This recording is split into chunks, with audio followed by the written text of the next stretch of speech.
ఇప్పుడున్న recent days లో thyroid అనేది ఎక్కువ వినిపిస్తుంది. అంటే ఒకప్పుడు ఫీమేల్స్ లో తక్కువ వినిపించేది, ఫీమేల్స్ లోనే ఉండేది. కానీ ఇప్పుడు పురుషుల్లో కూడా ఉంటుంది.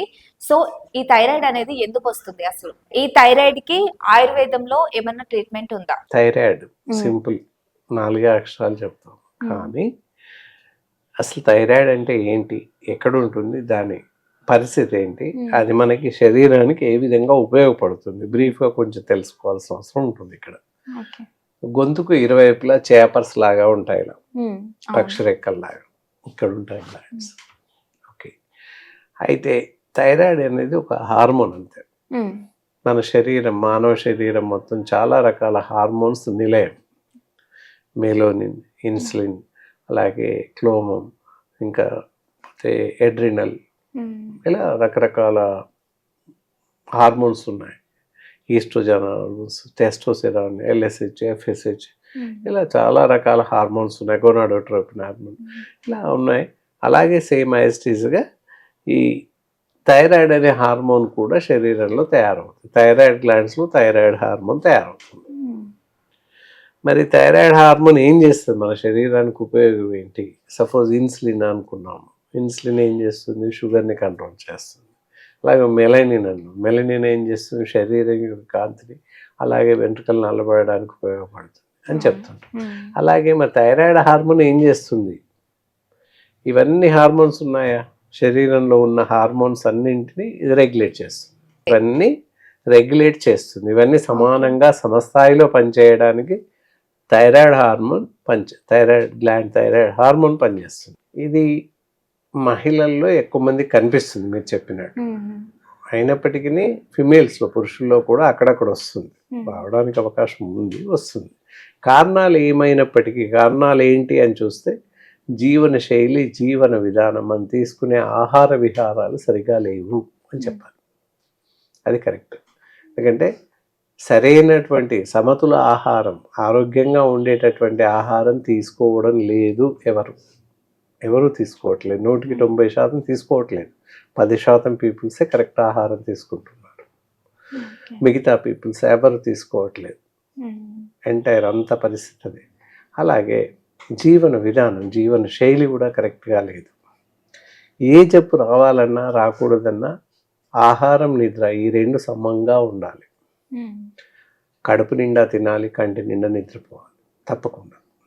సో ప్రతి మనిషి కూడా ఆహారం మితంగా కరెక్ట్గా తీసుకోవాలి. ఎలా తీసుకోవాలి? ఉదయం 8 o'clock, 8 to 10 మధ్యలో మార్నింగ్ బ్రేక్ఫాస్ట్ మీన్స్ రైస్ కూడా తీసుకోవచ్చు నష్టంగా. మధ్యాహ్నం 12 నుంచి 2 గంటల లోపు మధ్యాహ్న భోజనం ముగించాలి.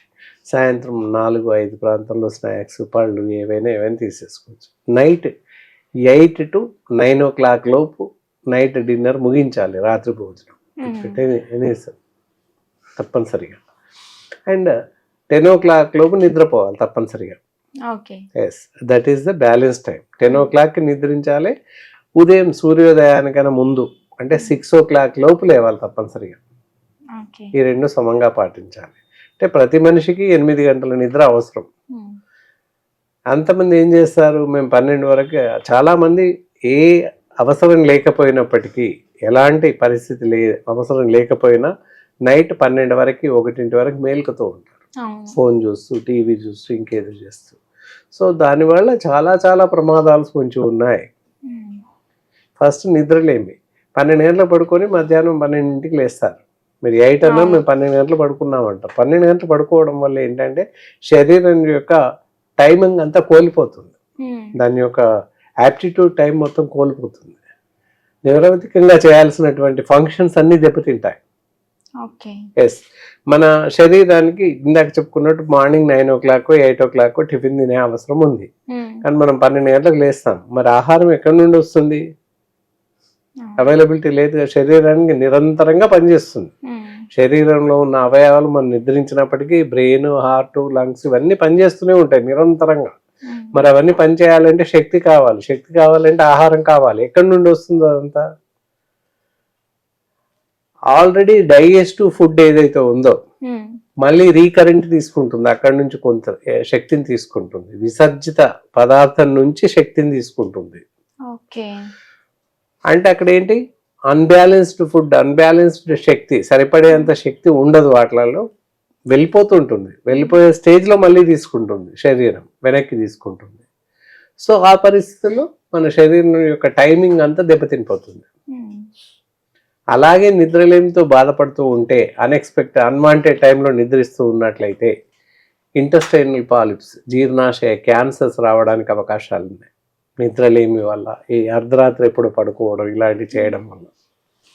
Okay sir. అందువల్ల రాత్రి కరెక్ట్గా 10 గంటల్లోపు పడుకోవాలి. 10 గంటలకు పడుకోవడం, 10ంటికి నిద్రలో ఉండాలి, ఎవరైనా వెలిస్తే నిద్రలో ఉండాలి. ఉదయం 6 గంటలకు 5, 6 మధ్యలో లేవాలి. Okay sir. ఇది నిద్రా సమయం. భోజనం టైం అది. ఈ విధంగా చేస్తే ఏ జబ్బులు రావు, దాదాపుగా పరిగణలోకి తీసుకోవచ్చు, రాకుండా చేసుకోవచ్చు. సమయానికి భోజనం చేయాలి, సమయానికి నిద్రపోవాలి. ఈ రెండు సమంగా ఉన్నంత కాలం దాదాపుగా ఏ జబ్బులు రావు.